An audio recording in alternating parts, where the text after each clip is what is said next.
Good day, everyone. Welcome. My name is Loreto Atamosa, your instructor for Microeconomics. And in today's video, we will talk about market forces and elasticity.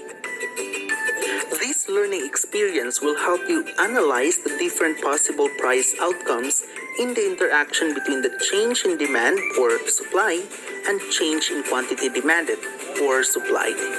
This will also introduce you to the concept of consumer or producer surplus, different market situations, and how they affect the economic surplus. You guys will also be introduced to the concept of price elasticity of demand in pricing strategy, as well as calculate and interpret the solution of the four elasticities. Thus, it will help you understand how elasticities are used to measure the responsiveness of the demand or supply for a good to the changes in the determinants of demand or supply over time. As a tool, it assists you to understanding how the knowledge of demand contributes to the efficient operation of a firm. And so at the conclusion of this learning experience, you should be able to describe the effect of price on supply and demand and vice versa, analyze the relationship of consumer, producer, and economic surplus, to explain what it means for demand and supply to be price inelastic, unit price inelastic, price elastic, perfectly price inelastic, and perfectly price elastic. And lastly, to understand the relationship between demand curve, elasticity, and total revenue. And so let's start with market forces. I would like to welcome you to the third lesson of this course for microeconomics. In this lesson, we will study the interaction of consumers and producers in an economy. Intended learning outcomes at the end of these lessons are the following. First is to explain who controls the market economy, to describe the effect of price on supply and demand and vice versa, to analyze the relationship of consumer, producer, and economic surplus, to identify the role of the consumer in determining which products get produced. And lastly, ascertain the importance of price control in an economy. Alright, now, a business person who is aware of market conditions and developments can effectively deal with any potential problem in business. The business person can use the information from the market to proactively respond to the market changes. For instance, new technologies and innovation can drastically change the current landscape in the market if the government launches a new market policy or implement changes in fiscal or monetary policies. These changes will have a profound effect on the market. Thus, a business person needs to have an idea of the possible shifts in the demand and supply and its consequence on the price. That is according to Montaño and Becerres in 2020. In order for us to easily understand market forces, let's have a brief review on the demand curve, which is a graphical representation showing the relationship between price and quantities demanded per time period so that we can deeply understand change in quantity demanded versus change in demand.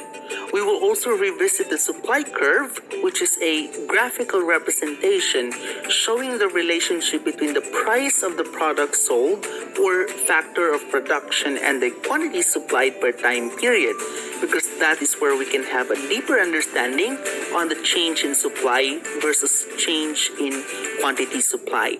I have a question. How much are you willing to pay for your mobile load to be connected to the internet? Or what will you do if your tuition increases? Every day, people ask questions like this relating to the concept of supply and demand. So, what is demand and supply?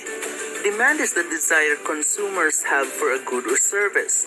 The more people who want a good or service, the higher the demand for it. Supply, on the other hand, is the total amount of a good or service available for consumption. So the higher the amount of a good or service produced and made available to consumers, the larger supply will be. Supply and demand have a big impact from the prices of products and services. Supply and demand are fundamental concepts in economics. Usually, they're represented by a graph like this: demand and supply. So, what does this mean? Let's try to have a deeper understanding about the law of demand first. The first thing you have to understand about demand is the law of demand. Here is an illustration.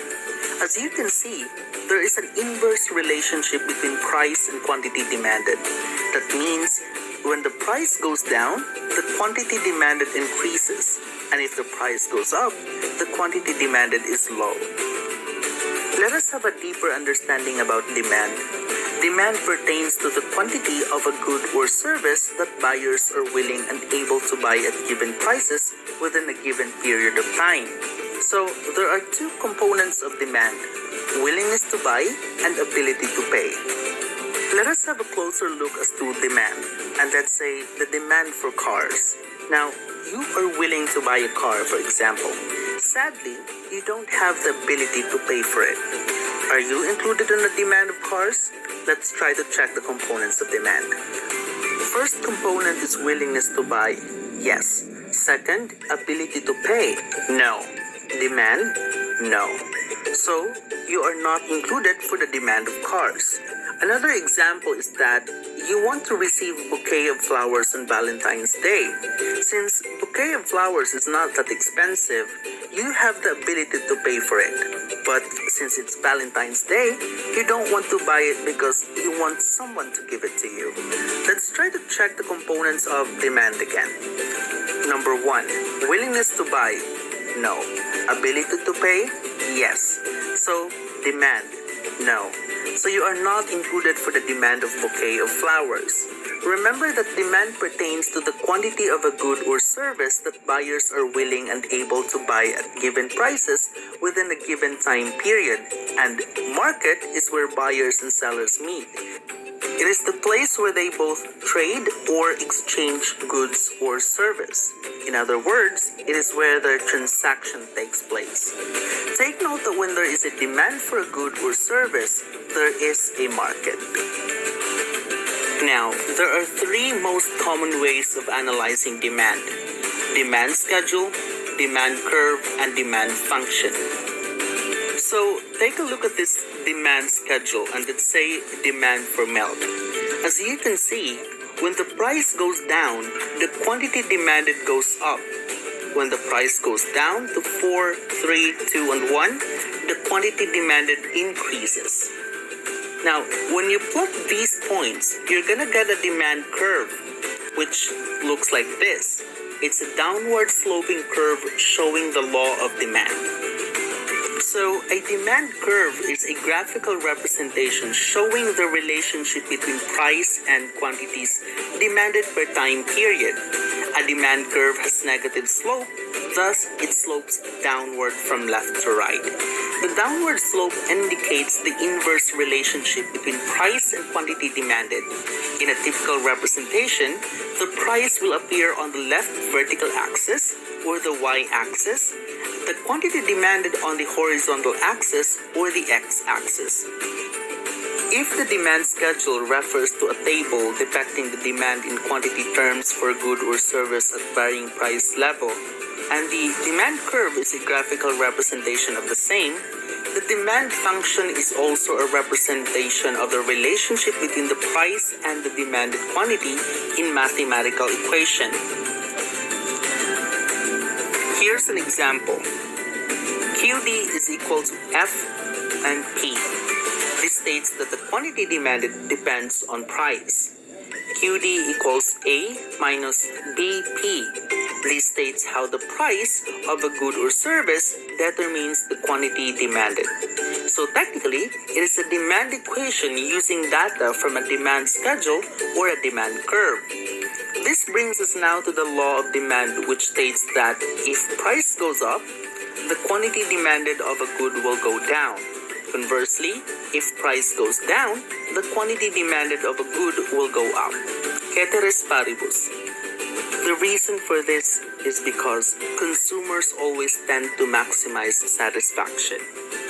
Now let's move on to change in quantity demanded versus change in demand.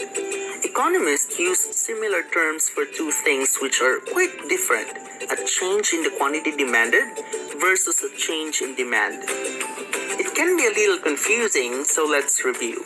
A change in quantity demanded refers to a movement along a fixed demand curve that's caused by a change in price.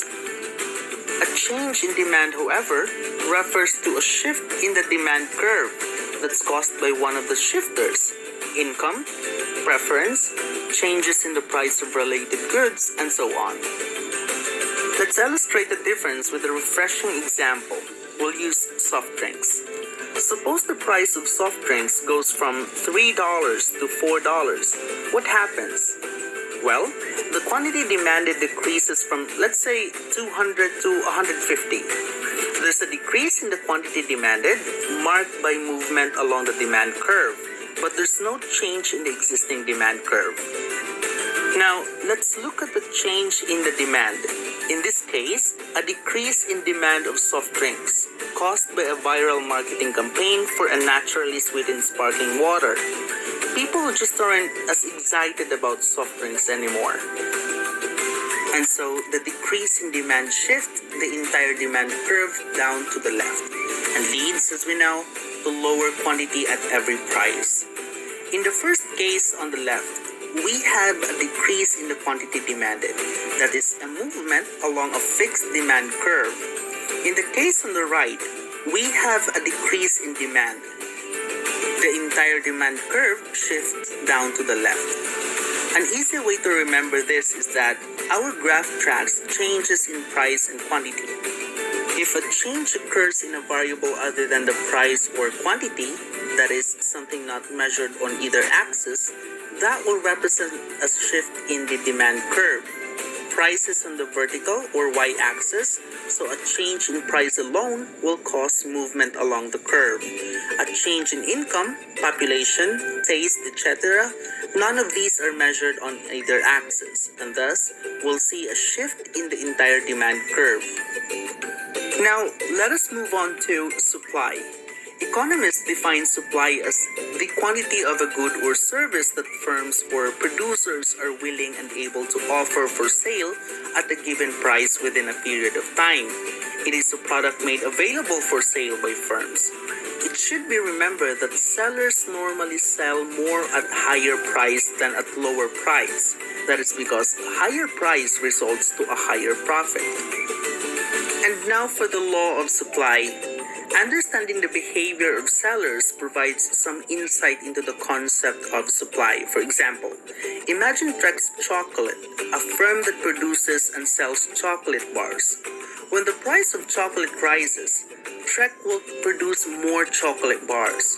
Other firms will act in similar fashion. Economists call this relationship the law of supply. The law of supply is a fundamental principle of economic theory which states that keeping other factors constant, an increase in price results in an increase in quantity supplied.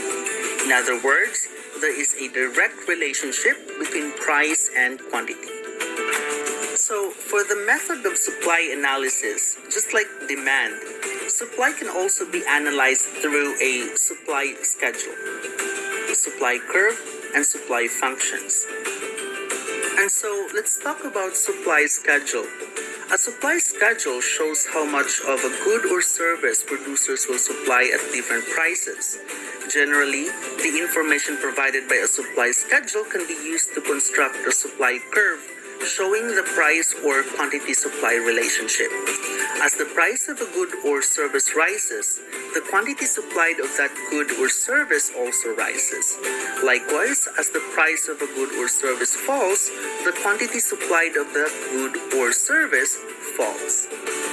Notice that only two variables are included: price and quantity. That's all the law of supply includes. It states how a change in the price of a good or service will affect the quantity supplied of that good or service. Since we've got the demand curve down, let's move on to the supply curve. A supply curve shows how much of a good suppliers are willing and able to supply at different prices. As with the demand curve, there's a supply curve for every good and service.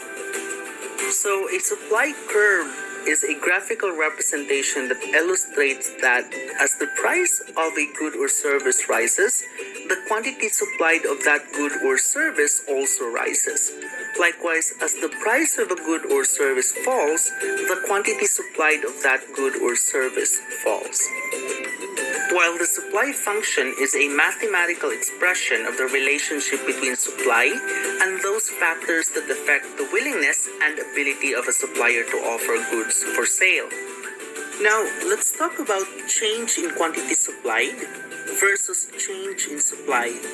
You might also notice that there are two types of changes can occur: quantity supplied and change in supply. A quantity supplied will occur when there is a movement along a given supply, caused by a change in supply price. The only factor that can cause a change in quantity supplied is price, and the movement is only along the curve. While the change in supply happens when the entire supply curve shifts leftward or rightward at the same price. Therefore, less or more amount of a good or service is supplied by producers or sellers. So in leftward movement, supply decreases if the entire supply curve shifts leftward.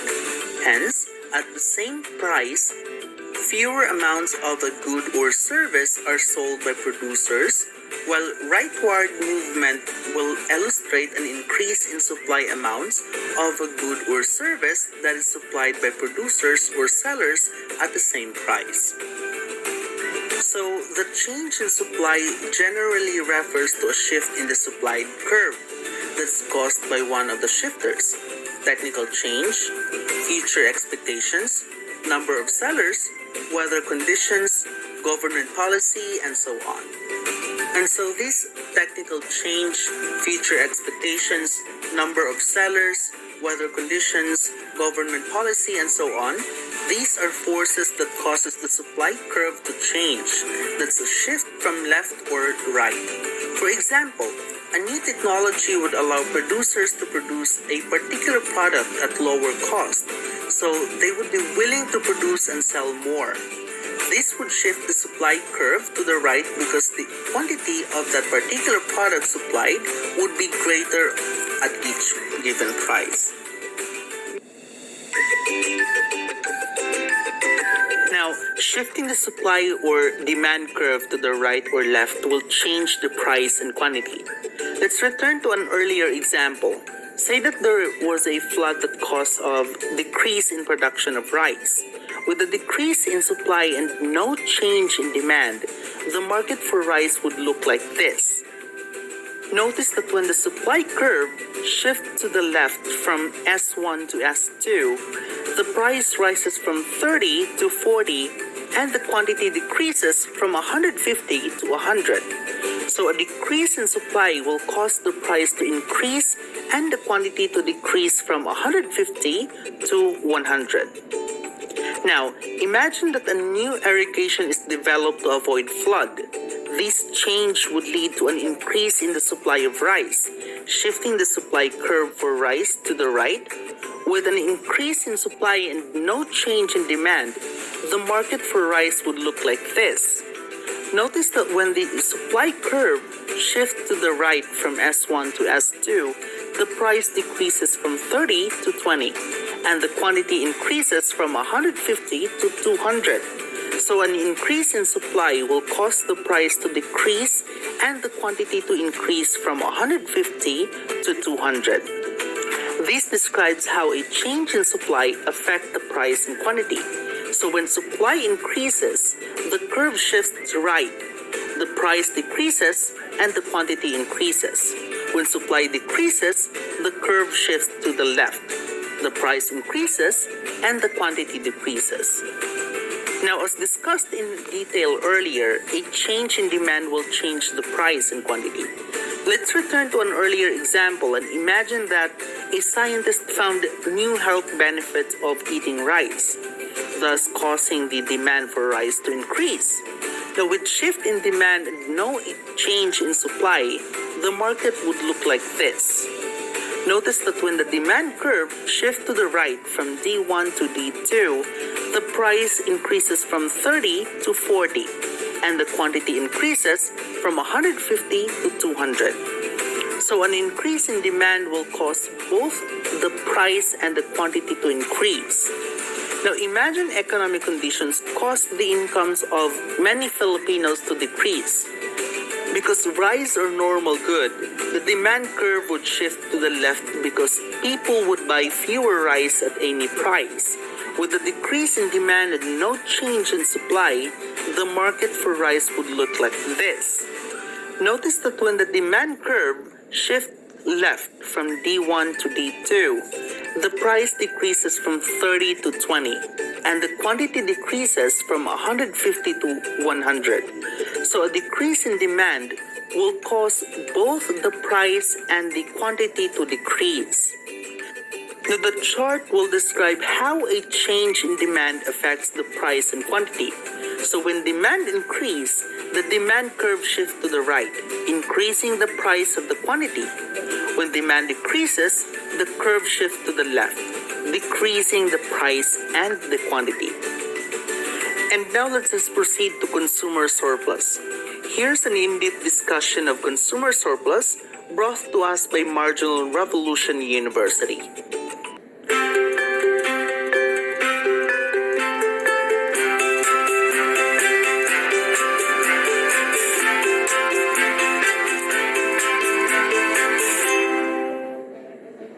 What is consumer surplus?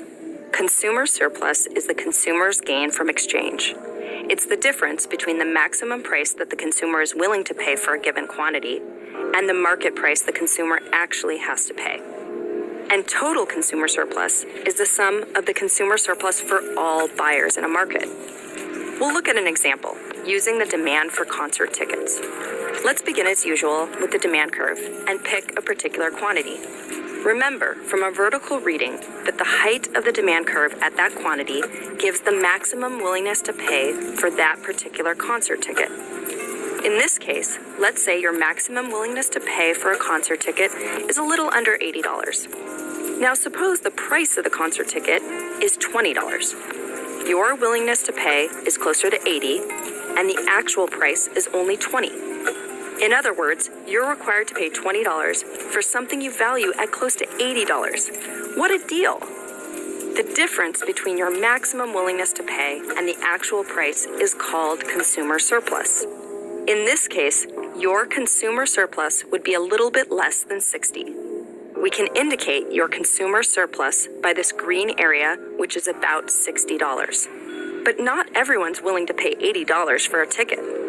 Your friend might value a concert ticket at only $30. Her consumer surplus is down here. By adding up the consumer surplus for all consumers over all units, what we see is that the total consumer surplus is the area beneath the demand curve and above the price. We're just adding up the consumer surpluses for all individuals for all units of the good. There we go. So we have learned that consumer surplus is the difference between the price, more like the savings from buying something, less than that of what the consumers pay, and the price that they are willing to pay. Now let's proceed to producer surplus. Let us again witness a presentation from Marginal Revolution University to have a deeper understanding with the producer surplus.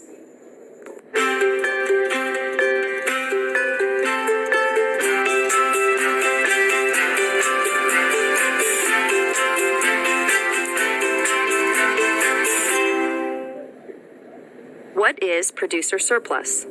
Producer surplus is the producer's gain from exchange. It's the difference between the market price and the minimum price at which producers would be willing to sell a given quantity. And total producer surplus is the sum of the producer surplus of all sellers. What this means graphically is that total producer surplus is measured by the area above the supply curve and below the price. To see this, let's look at the market for oil. Here's our supply curve. Suppose that the price of a barrel of oil is $40 and the producer surplus at that price is this blue area. We can think of this as the producer surplus at the lowest cost to suppliers, plus the producer surplus at the second lowest, plus the producer surplus at the third lowest, the fourth lowest, and so forth, until we get to the marginal supplier. And notice that this supplier on the margin earns no producer surplus at all. For this supplier, their costs are just basically equal to the price. They're not earning any producer surplus. Alrighty, so there we go. So we have learned that producer surplus is the total amount that a producer benefits from producing and selling a quantity of a good at the market price. The total revenue of that a producer receives from selling their goods minus the total cost of production equals the producer surplus. Another kind of surplus that we are going to talk about is the economic surplus. Economic surplus can be mathematically expressed as consumer surplus plus producer surplus equals economic surplus. Here's a graphical representation to give us an idea of the economic surplus. Economic surplus is also known as total welfare. It is the sum of the consumer surplus and the producer surplus in an economy. Now let us proceed with price control. According to those who propose it, this is most likely a measure. The government wants to favor either the buyer, as in the case of maximum prices, or the seller, as in the case of minimum prices. The maximum price is designed to make it possible for the buyer to produce what he wants at a price lower than that of the unhampered market. The minimum price is designed to make it possible for the seller to dispose of his merchandise, of his services at a price higher than that of the unhampered market. Price control can be either effective or ineffective in influencing the price. And when the market is experiencing a surplus, there is a possibility that producers will lose. Price control is the specification by the government of minimum or maximum price for certain goods and services, when the government considers it disadvantageous to the producer or consumer. Let us witness an extensive discussion on price control, including its subtopic, which are the floor price and price ceiling, by Crash Course. Welcome to Crash Course Economics. My name is Adrienne Hill. And I'm Jacob Clifford, and today we're going to talk about good intentions and how they can go wrong. Price controls can derail markets, and subsidies can distort them. And dead weight isn't just a good description of your ex.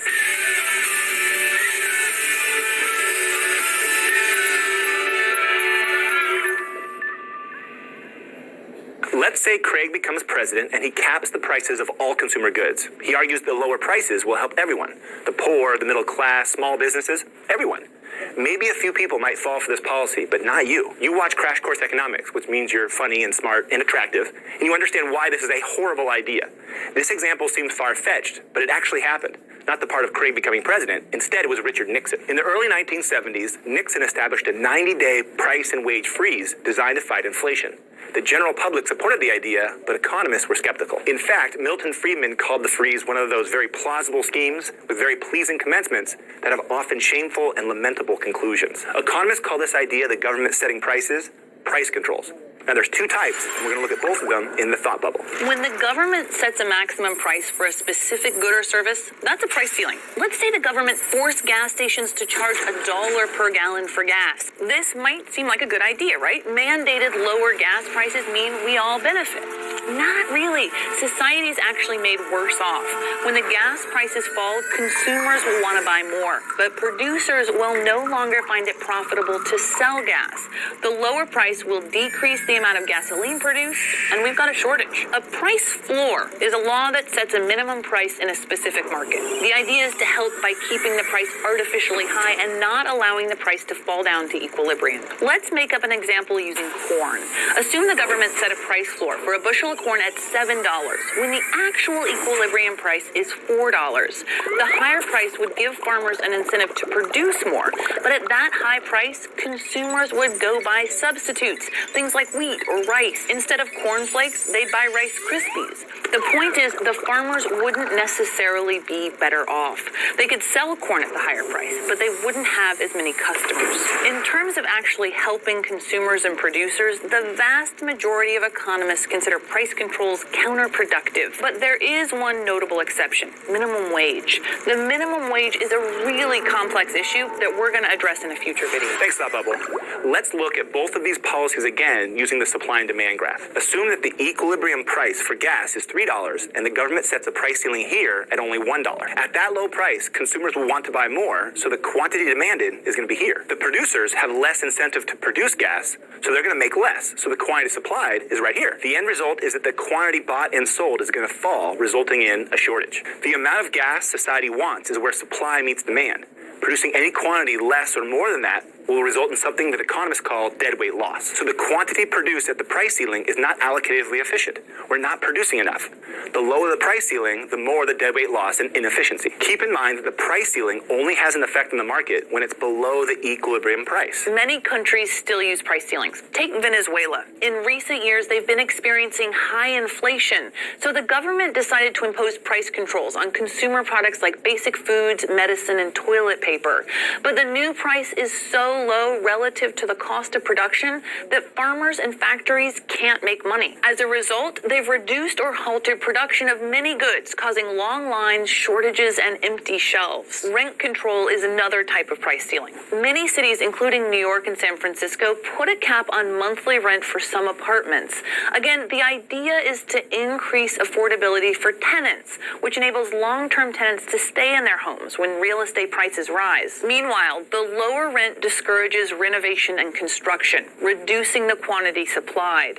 The result is a shortage of apartments, with landlords that have few incentives to maintain their buildings or be responsive to their tenants' needs. Economists are not at all split on rent control. Pretty much all of them think that price ceilings on rent reduce the quantity and quality of the housing that's available. Now, how about a price floor? Well, look at corn with an equilibrium price of $4 per bushel and a price floor at $7.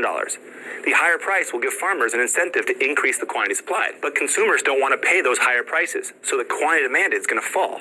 The result is a surplus and deadweight loss, so society's worse off. Now, one argument for a price floor on corn is that if farmers can't get a high enough price, they'll stop producing, then we'll all run out of food and die. Economists, except for Malthus, are not fans of starvation, so they recognize that the government needs to get involved sometimes to preserve our food supply. But they don't use price floors. Let's talk about agricultural subsidies. A subsidy is a government payment given to individuals, organizations, or businesses, and they're often designed to offset costs to advance a specific public goal. Let's say the government subsidizes farmers that produce strawberries. This encourages them to increase supply, and the result is more strawberries and a lower price. At first glance, this sounds like a great idea.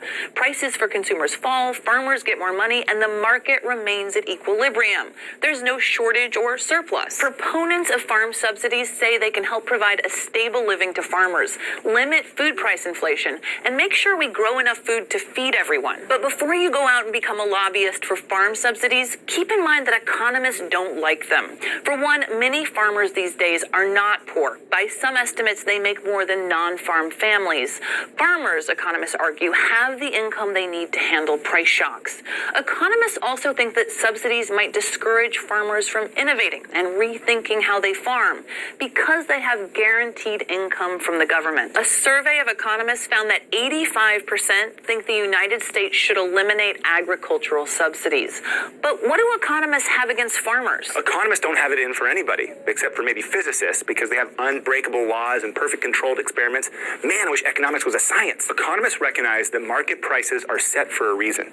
If corn prices are down because demand has fallen, then it's inefficient and wasteful to spend money on subsidies. That said, if there's a drought or other natural disaster affecting farmers, then some sort of short-term aid might be needed to keep farmers on their feet. But today, farm subsidies in the U.S. aren't about giving a little money to help ma and pa make it through a tough season. In the U.S., agricultural subsidies have been around since the Great Depression. They were meant to help prop up farm prices and farmers. The Agricultural Adjustment Act of 1933 paid farmers not to grow crops on some of their land. The government also bought up excess crops crops. For decades after, farmers of crops like corn, wheat, cotton, and soybeans received government help. In the late 1990s, Congress added new farm programs, including what are called direct payments. Basically, the government handed out checks to farmers based on land ownership and historic production levels. Farmers got them regardless of the market price for crops or how much they produced. According to the Washington Post, in 2005 alone, when pre-tax farm profits were at a near record $72 billion, the federal government handed out more than $25 billion in aid. That was almost 50% more than it paid to families on welfare. The Washington Post also found the government gave over $1.3 billion to people that didn't farm at all. In 2014, the government eliminated the system of direct payment subsidies. Farm subsidies still cost the government $20 billion a year, but a large portion goes to helping farmers pay for crop insurance. But economists don't like this much either. Some argue that any form of government assistance distorts the market, resulting in unintended consequences. For one, it guarantees farmers an income and perhaps encourages them to take more risks, like planting on less fertile land. So is it ever appropriate for the government to give a subsidy? Well, let's look at the supply and demand graph again. A market's going to produce at the equilibrium quantity, and in most cases, that's exactly the amount society wants. But what if the amount society actually wants is much greater? What if there's something special about this product that buyers and sellers aren't factoring in? In this case, the amount being produced is less than the amount society wants. The result would be deadweight loss, the inefficiency caused by the underproduction of this product. A subsidy would make society better off and improve efficiency. Let's look at renewable energy technology. Some economists like government subsidies for research and development in energy. They argue that things like solar panels would be underdeveloped and underproduced without government action, and that subsidies reduce deadweight loss. Other economists point out that businesses already have an incentive to innovate, and that subsidies create false demand. In essence, they argue that there is no deadweight loss, and even if there is, markets will adjust. The takeaway from this debate is that subsidies aren't inherently good or bad. It just depends on the values of society and the markets in question. Just think, because of NASA, we have things like scratch-resistant lenses, memory foam, moon-based alpha. So we stand by our claim. Markets work. They help us to determine the quantity we should produce and help us to use our resources efficiently. Now, government policies like price ceilings and floors often fail to make all of us better off. Sometimes markets fail, and that's when the government needs to step in. Thanks for watching. Alrighty, there you have it. We have learned that price controls are restrictions set in place and enforced by governments on the prices that can be charged for goods and services in a market. And that price controls are classified into two types: floor price and ceiling price. Where price ceilings prevent a price from rising above a certain level, and when a price ceiling is set below the equilibrium price, quantity demanded will exceed quantity supplied, and excess demand or shortages will result. Price floors prevent a price from falling below a certain level. In short, a price ceiling is a government or group-imposed price control or limit on how high a price is charged for a product, commodity, or service. And price floor is a situation when the price charged is more than or less than the equilibrium price, determined by market forces or demand and supply. Thanks for watching and see you in the next video. Stay safe and healthy. Goodbye!